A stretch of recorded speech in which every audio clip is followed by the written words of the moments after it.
Dave Moore was born in South Carolina in 1912. In 1932, Dave walked in the deadly Fort Hunger March from Detroit to Dearborn, Michigan. There was a printed document come out, and they said that I am David Moore, the only known survivor of the Fort Hunger March who are living in the Detroit area. Well, if I am, I'm not going to let those who gave everything they had, that is life itself, be forgotten. And that's one of the reasons why I'm giving you this interview. If you hadn't mentioned the Hunger March, I would have told you to go to hell, and I make no bones about it. What you tell me, and I want you to hear me clear and loud, that this interview you're having with us here today will be among things that people can see and hear about from now on. I know after my 95th birthday in another month, that my time is limited. But if you don't keep that promise, young man, I'm coming back to haunt the hell out of you. The old black folks, you didn't say haunt, they say, I'm coming back and haunt the hell out of you, From now on this road, the blood, the tears, the toil that people went through to try to make this country better for the working people is still here. I hope that future historians will have the guts and the nerve enough to come out here someday and bring to the attention of the working people, indeed all the people, the price that was paid here by some people. And the price included life itself. Most people don't understand the suffering, the hardships that the working people went through during the Depression era. A whole round steak you could get for 9 cents a pound. But where the hell we should go get the 9 cents? Gas was 8 cents a gallon. 8 cents. I used to go down to Eastern Market here in Detroit, not only me, others as well, white and black, and pick up half-rotten white potatoes and half-rotten cabbage and lettuce leaves to bring back home so my mother could make a meal out of it. Not only me, whites as well, black as well, Mexicans, everybody. What led up to the decision to have the Hunger March was a long discussion by many individuals and organizations. People were frustrated, they were hungry, they were unemployed, they were being evicted out of their homes. The kids didn't have anything to eat. And you had people on street corners here in Detroit talking about what to do. In 1929, if you wanted to hear some of the best orators in the world at that time, you could hear them up on their step ladders, their soap boxes, and their milk crates. And I said, what the hell is the Unemployment Council? They had them all across the city of Detroit, but they were disorganized. They hadn't come under no banner of leadership or anything. Everybody was talking about it. We had some meetings out at Yeaman's Hall out in Hamtramck. All the unemployment councils come together and try to formulate some plan of what kind of action to take. You had Republicans, you had Democrats, you had communists, you had socialists, you had Baptists, you had Catholics. Everybody was hungry and it didn't make a damn bit of difference what color you were, what organization, or what your religion, or what your politics were. All of us had one thing in common. that we were suffering like hell. This is just an example of how people responded to the unemployment council meeting. They had no job, they didn't have anything else to do. So I went, and the name of the council was the Leland Street Unemployment Council. But out of much discussion, it finally came of an agreement between the leaders of the various unemployment councils. They was not here only in Detroit. They were in Hamtramck, Highland Park, River Rouge, Ecosse, Dearborn, Romulus, every place. And agreed that all of the leaders of these unemployment councils should meet in Detroit to try to come up with idea of what we should do. A decision was made to march on one of the big three, General Motors, Ford, or Chrysler. There was guys who said, let's concentrate on Ford because he had one large plant where all of his cars are made, practically, The assembly line where all of his cars come off is located there. The foundry where all of the parts are made for the cars are there. The tool and die unit where all of his craftsmen are located are there. He have a glass plant there. There was much discussion, but anyway, it was agreed that it should take place March of 1932.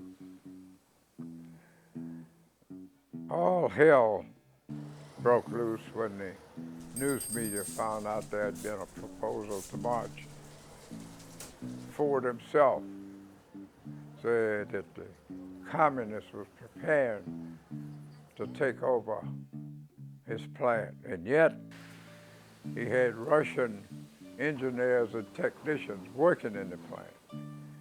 Oh, hell yeah, there were some communists, there were some socialists, there were some atheists, there were some religious beings, there were Baptists, there were Protestants, there were Italians, there were Jews, there were blacks, and we agreed to march on Ford.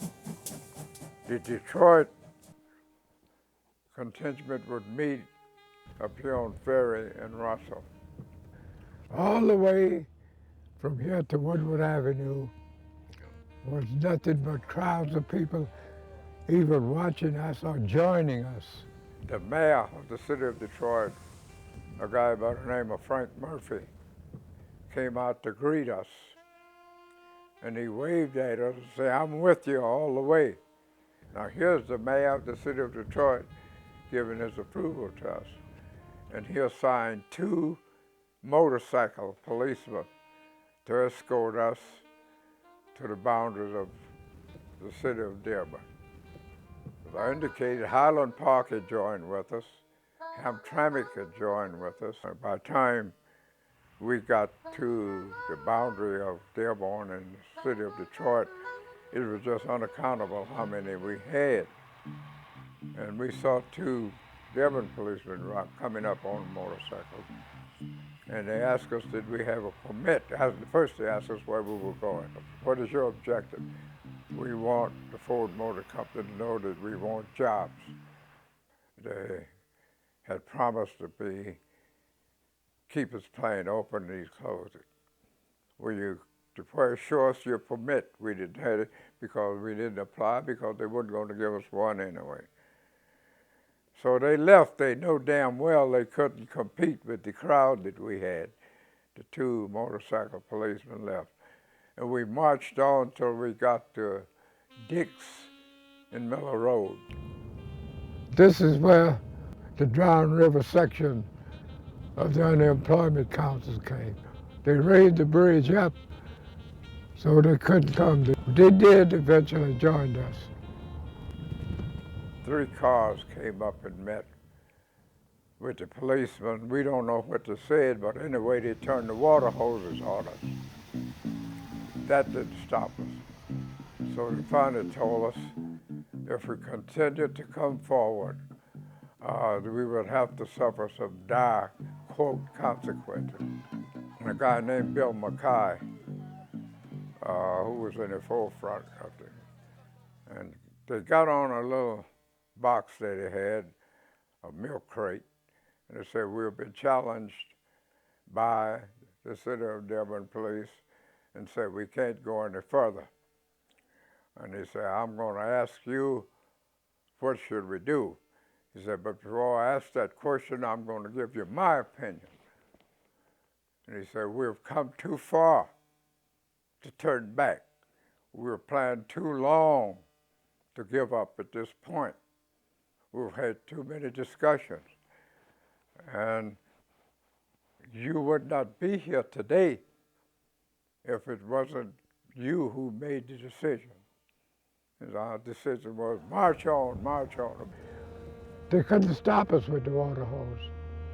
Thousands and thousands of people converted us. Down there where you see that, looked like a rainbow. That way we were confronted again. Gate 3 is down there. We wanted to go up close to where the employment office was. There were 2 cars come out. One guy had a machine gun hanging over his shoulder on the running board of a car with about 4 or 5 other guys inside of it, inside the car, with the top down, a convertible. And they told us, again, we've told you 2 times, this is the 3rd time, don't come any further.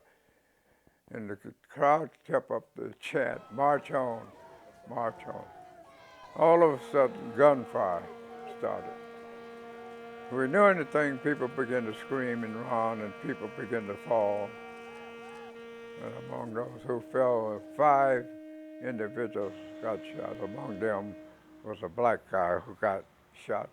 He didn't die right there on the sidewalk, but he died a few days later in his home. A black woman, Mattie Woodson was her name, who had tore part of her underskirt on to wipe blood off Joe de Blasio's forehead where he'd been shot. The old Detroit Times printed that picture, but the Ford Motor Company got hold of the owners of the old Detroit Times, and that picture haven't been printed since. But you got to understand why this happened in Dearborn. The Ford Motor Company controlled Dearborn. The police department was approved by Ford Motor Company. All the city councilmen had been elected, had been approved by the Ford Motor Company. The mayor of the city of Dearborn had been approved by Henry Ford to be the leader of the city of Dearborn. Every aspect of the city government of Dearborn was controlled by the Ford Motor Company. So they had to do what the Ford Motor Company said. But out of that 80-some thousand people who took part in the Hunger March, and those 5 young men whose life had just begun to bloom, they were flowers, they were roses, who had just begun to bud. They were lilies of the valley, and their life was taken. If you drive down Miller Road, the tires on your car will be moistened with the blood of those 5 individuals. And among that blood will be some black blood of that young black man who died also a couple of days later. Out of what happened on Miller Road on that day became a symbol to make it possible for a union to be at Ford's. Because when they were called back to go to work and start work over again, they never forgot. So I would say that the UAW Local 600 out of the Rouge plant was born in blood. And it's my opinion, if we have to die, if Local 600 have to die, we're going to die in blood. That day, my life changed completely. I was a new person. I was a young man, like most of the rest of them was, who didn't give a damn about too much of a thing, but my family was suffering like theirs, and I tried to do something to help them. But from that day on, my life changed. It changed politically, it changed religiously, it changed economically, and it changed financially.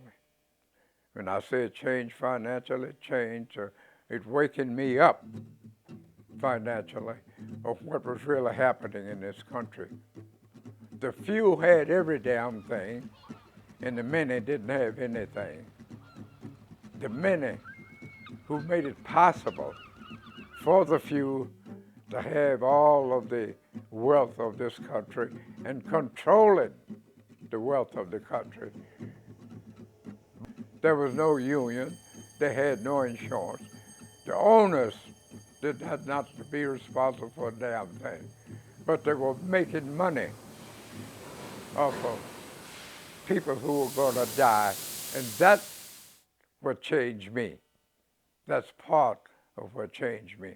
And from that day up until now you're talking to me, my whole history has been was try to help and improve the working conditions of the working men and women of this country. Ford don't know what he did to make a solid brotherhood. We experienced the foot that Ford had in our ass, and he was trying to convince us it was a feather. That brought unity among the workers on the machines, the lines, and whatnot. It's a long, long story, and I was hoping one day that the movie industry would have guts enough to make a movie out of it. But let me conclude by saying, representatives of a big corporation like the Ford Motor Company can kill 5 people and has never been questioned about it, has never been charged. Today, some 70 years later, they still haven't answered as to why they deliberately killed people who had not did anything to provoke them to open gunfire whatsoever. To show you how the people of Detroit felt, 60,000 some people attending a funeral of people they had never seen or heard of before. 4 white and 1 black. 1932. This was because of the awful conditions that was existing in Detroit and all across the country. If you remember, we had a president by the name of Herbert Hoover. His answer to those who were hungry is that he said, "That's all right, everything's gonna be all right. Pretty soon there'll be a chicken in every pot. Damn sure that chicken wasn't gonna let you catch it because he was hungry as hell himself." I'll give you one example. During World War I, the soldiers who fought in France and over in Europe had been promised a bonus when they came back. They hadn't paid the bonus, and my uncle was one of them, my mother's brother, who went from Detroit when they came through Detroit. All of the soldiers and veterans across the country, from New York to California and from Maine to Florida, they got as far as a place called Anaconda Flats, right outside of Washington, D.C. And what did Hoover do? He didn't give them a bonus. He called out the army on them. So here you had soldier fighting against ex-soldier. It was going to be a revolution, I can tell you that. What form the revolution was taking, I don't know. Anyway, Roosevelt got elected as president. He took office in January of 1933. By May of 1933, he had what you call a WPA. There came an announcement that Roosevelt had established camps for young men all across the country. He paid you $1 a day. That was some hell of a money. You don't realize what $1 meant at that time. The eggs were 11 cents a dozen. Pork chops was 4 cents a pound. They called it the United States Civilian Conservation Corps. May the 29th, 1933, they took us out here at Fort Wayne on Jefferson Avenue, where the 2nd Infantry was housed at that time. They were all unemployed young black men and a few whites who were there. We stayed there 3 weeks. And they sent us up to a place called Camp Baldwin, Michigan, not too far from Reed City. We got $30 a month. 25 of that went back home to your family. You didn't see it. $5 you kept. There were 385 blacks and about 30-some whites in the camp. We had all white officers. We were all young, dumb, and full of, well, I won't repeat what we were full of. That's me right there where my thumb is. That you see there is what Roosevelt did all across the country to get these young guys off the street and out of the big cities so they wouldn't raise too much hell again. That was our estimate of why they gave us the job and sent us so far away from the big cities where we had been raising hell, you know. He did, but he paid us for it. All across the country, these kind of camps took place. So when you ride up in northern Michigan and you see those big trees and the parks and everything, we planted those trees, we nourished those trees, we cleaned the lakes and the rivers, we put out fires during the summer months when fires would break out. These are the guys that was going to help form the revolution. Not only here in Detroit where we were, but all across the country. Their families had been suffering because of the fat cats had been getting all of the bread and we wasn't even getting a crumb, you know. That's what happened to me. And after I stayed 18 months at that camp, I came back to the city of Detroit. I got a job at a place called the Briggs Manufacturing Company, making 27 cents an hour. I got kicked out of Briggs because there was a guy named Emil Macy, a white guy. It was decided one day to let's all refuse to work until they give us some more money, because we want a nickel raise. And Emil wanted to know would the Negro guys down there on the 3rd floor cooperate with them if they stop working, try to get a nickel raise. And I told the guy, hell yeah, I will, you know. But anyway, they saw me at the switch. I didn't pull the switch at that time, but John did to stop the line. So they fired me. Briggs fired me. From that day, I was just where I could get a job, shining shoes, whatnot. So Joe Louis had become champion of the world later on, 1935. And a friend of mine said, man, I got a job at the Ford Motor Company. And said they forgot to take my pass. I got up at 4:30 in the morning, cold as hell, January the 15th, 1935. My shoes didn't have any bottom to them. I had to put cardboard and some wire to hold it together. I walked all the way from St. Antoine Street in Detroit all the way to the Ford Rouge plant. When I got there, it looked like the Battle of Gettysburg was taking place. So many people were there. Those who have a pass, get in this line. Those of you who don't have a pass, you wait. The Negroes get in this line, and the whites in this line. It was my time to go up to the guy who looked at the pass. He looked at the pass. You know Joe Louis? I said, yes, sir. You play ball with him? I said, yeah, I played with the Brown Bombers. I lied. I didn't, He said, Mario, you're going into the foundry. You're going to be making 62 cents and a half an hour. God damn, 62 cents. Sent me to the foundry. I got baptized by the Ford Motor Company with hard knocks and some of the damnedest working conditions that could ever be imposed on a human being. The foundry had 17,000 blacks in it and about 250 whites. They put me on a job called a shakeout. They pour that iron in that mold. And after that mold sat there for a while, then here come the shakeout men.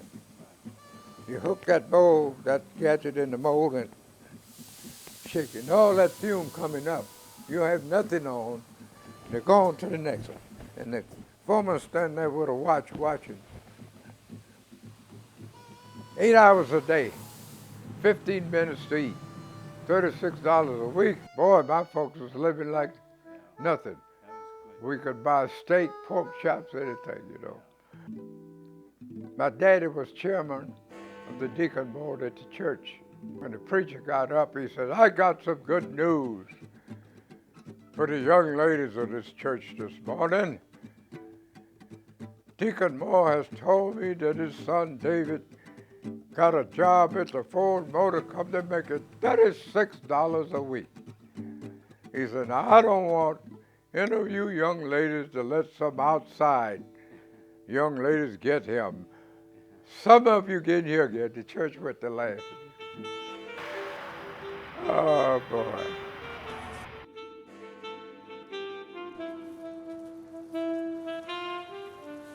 I ran into a guy named Bill Mackay. He said, man, they said, you look like a good union guy. I said, what the hell is that? He said, we can organize this place.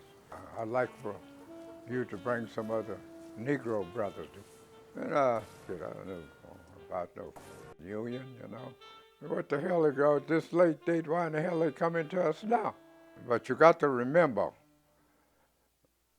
black folks had no kind of love for unions at all because of the mistreatment. In 1869, 4 years after the Civil War, there was a guy named Isaac Myers, a black guy, who had organized a union called the Caucus Union. The Knights of Labor, a white outfit, was having a convention in Baltimore, Maryland in 1869. And he had asked to appear before the convention because he had a proposal he wanted to make. They invited, they let him come. And if you read Isaac Myers' speech, the part that I always remember when he told them the same chains that bound my people in physical slavery are the same chains that bound you white people in economic slavery. And we would like to join with you for all of us to better our conditions. They refused it. And from that day on, whites didn't want blacks in the unions. But let me make a long story short. Mike Whitman admitted that we made a mistake. Now this is a white guy telling black leaders they met in the basement of Reverend Hill's church on the west side over here on Hartford Avenue. And I'd never heard a white man beg a black man for cooperation like I'd heard them, you know. And they wanted to know what could they do to get the blacks to join the union. Senator Diggs proposed to bring Marian Anderson here. She was a concert singer. Let the CIO sponsor her. Let the blacks take the initiative. Reverend Hill was a close friend of Marian Anderson. So Reverend Hill said, I disagree with you, but even if she was here, she's in England on a concert tour. And he said, I got an individual in mind and I know could shake the black community. And he's always has been a progressive guy. And everybody wanted to say, who? His name is Paul Robeson. Looked like the room lit up. And Phil Murray hit the desk like this. Damn right. That's what he said. Paul Robeson came here 3 times on behalf of the CIO. First time he came to the fairgrounds, standing room only, black folks and white. Second time he came to the Olympia Stadium. The third and last time he came is that picture right there, Cadillac Square. And to hear Mike Whitman, John L. Lewis, and Phil Murray speak, damn, I ain't never heard a white man speak like this to white folks, you know. They repeated that at Olympia, and the ground shook when Phil Murray repeated it down that Cadillac Square. Every white man under the sound of our voice who cannot be among us and having our black brothers be accepted fully as members in this UAW, you can leave now. Telling white folks to leave, white folks telling white folks to leave Cadillac Square. Black folks had never heard this kind of rhetoric coming from white folks before, never since the days of John Brown. John Brown said it back in the 1860s, but he had to pay for it with his life. They killed him, they hung him. And here, at this late date, in 1939 and 1940, white men telling other white men and women, if you cannot accept this black brother of ours, get the hell out of the crowd. You know. That galvanized, I think, the support of the Ford workers and the founders. There were 4,600 people in my building. 28 of us were black. When the union came in, I got elected as district committeeman. Later on, I got elected as financial secretary. Later on, I got elected as bargaining committee. Later on, I got elected as vice president. And I went from vice president of my unit to member of the General Council of Local 600. The General Council is the highest legislative body in Local 600. From there, Leonard Woodcock became president of the UAW after Walter got killed. Leonard Woodcock put me on his staff. I had to leave Local 600, and I put in almost 8 years down at the UAW as an international representative. I'm proud of what I did. If I had to do it again, I'd do it with more damn intensity. Pick up the torch, carry it high. Labor will be there to support you. Keep your banner in the sky. The labor movement is gradually being diminished. They're asking us to give up every damn thing that we got. And we got it through blood and sweat. The company didn't give us a damn thing. We got it from them because of struggle. They didn't just automatically say, you guys are entitled to this. I'm going to give it to you. We got it through struggle. And as Frederick Douglass said, where there's no struggle, there's no progress. Pick up the torch, pick up the torch.